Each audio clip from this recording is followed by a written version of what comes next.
जादुई सोने की चिड़िया अंडा पेड़। चारू अपने पति श्याम के साथ एक बड़े से घर में रहती थी। उसका पति कोई काम नहीं करता था क्योंकि उसके पास इतना धन था कि उसको कहीं भी काम करने नहीं जाना पड़ रहा था। श्याम काफी अच्छा इंसान था और नेक भी था, लेकिन उसके अंदर एक बुरी आदत थी। वो जुआ खेलता था और इस वजह से चारू बहुत परेशान रहती थी। जुए में श्याम सब कुछ धीरे धीरे गंवाता जा रहा था और ये सब देखकर चारू बोलती है, श्याम जी आप ये जुआ छोड़ दो।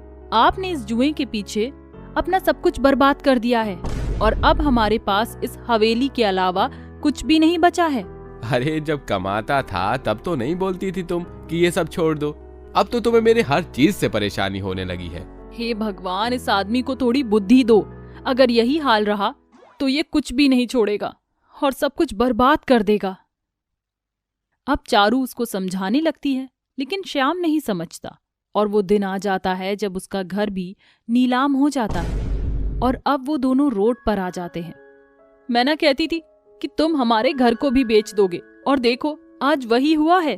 चारू थोड़ी देर के लिए चुप हो जाओ, मुझे कुछ सोचने दो कि अब आगे क्या करना है।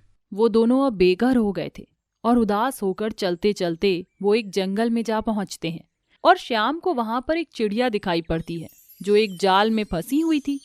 चारू और श्याम उस चिड़िया को देखकर हक्के बक्के रह जाते हैं और चारू श्याम से बोलती है, श्याम जी देखो कितनी सुंदर चिड़िया है, सुनहरे रंग की है।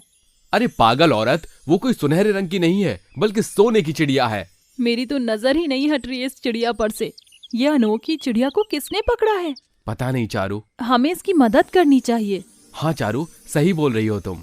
श्याम उस चिड़िया को जाल से निकाल देता है और चिड़िया बोलती है, तुम्हारा बहुत बहुत धन्यवाद।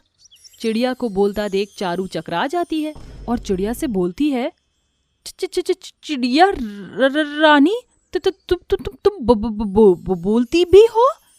हाँ मैं बोलती हूँ। तुम दोनों बहुत अच्छे हो, बहुत भोले इंसान हो।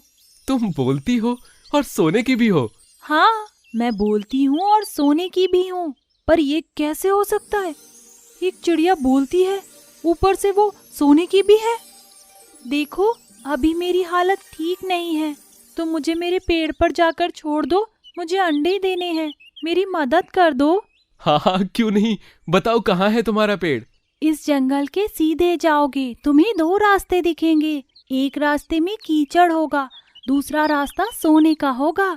सोने के रास्ते को मत चुनना और कीचड़ वाले रास्ते को चुनना। उसके बाद सीधे चलते रहना, तुम्हें एक घना पेड़ दिखेगा।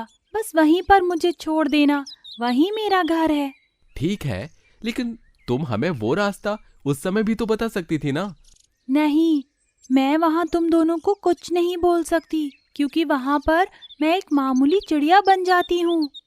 श्याम अब वैसा ही करता है और जंगल के सीधे रास्ते निकल जाता है। सीधे चलते चलते उसको दो रास्ते दिखाई पड़ते हैं और वो चिड़िया एक मामूली सी चिड़िया बन जाती है और वो चिड़िया के बताए गए रास्ते को चुनता है। कीचड़ में वो जाते जाते डूब जाते हैं, लेकिन फिर भी वो दोनों चलते रहते हैं और उनको आखिर में एक अजब सी दुनिया दिखाई पड़ती है जहाँ सिर्फ सोने के पेड़ हैं और वही आगे चलकर एक सुंदर सा एक पेड़ दिखाई देता है। वो दोनों उस दुनिया को देखते रहते हैं और श्याम अपनी पत्नी से बोलता है, चारू देखो, शायद यही वो पेड़ है। हाँ श्याम जी, मुझे भी यही लगता है। जैसे ही वो दोनों उस पेड़ के पास आते हैं, चिड़िया फिर से सोने की बन जाती है और उड़कर अपने पेड़ पर चली जाती है और वो दोनों उस पेड़ को देखकर हैरान हो जाते हैं। उस पेड़ पर सोने के अंडे ही अंडे थे। चिड़िया इस पेड़ पर अंडे देकर बाहर आती है और उन दोनों से बोलती है, तुम दोनों का बहुत बहुत धन्यवाद। मैं एक जादुई सोने की चिड़िया हूँ। मुझे सोने का देखकर एक शिकारी ने मुझे अपने जाल में फंसा लिया था। तुम तो जादुई हो, तो फिर अपने आप को क्यों नहीं छुड़वाया? मेरा जादू मुझ पर काम नहीं करता। ये जादू मैं अपने लिए इस्तेमाल नहीं कर सकती हूँ। चिड़िया रानी, ये तुम्हारी दुनिया है? हाँ, ये मेरी दुनिया है जहाँ सिर्फ मैं अपने इन अंडों और कुछ सहेलियों के साथ रहती हूँ। अच्छा ठीक है चिड़िया रानी, अब हमें जाने की इजाजत दो, हम चलते हैं। नहीं, तुम दोनों ने मेरी मदद करी है। बताओ तुम्हें क्या चाहिए? मैं तुम दोनों को खाली हाथ नहीं भेज सकती हूँ। नहीं चिड़िया रानी, हमें कुछ भी नहीं चाहिए। तुम दोनों बहुत नेक इंसान हो। मुझे पता है तुम्हें परेशानी है, लेकिन तुम बताना नहीं चाहते हो।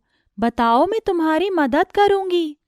चारू अब उसको सब कुछ बता देती है और चिड़िया उसको बोलती है, तुम दोनों चिंता मत करो, ये जादुई अंडे हैं मेरे।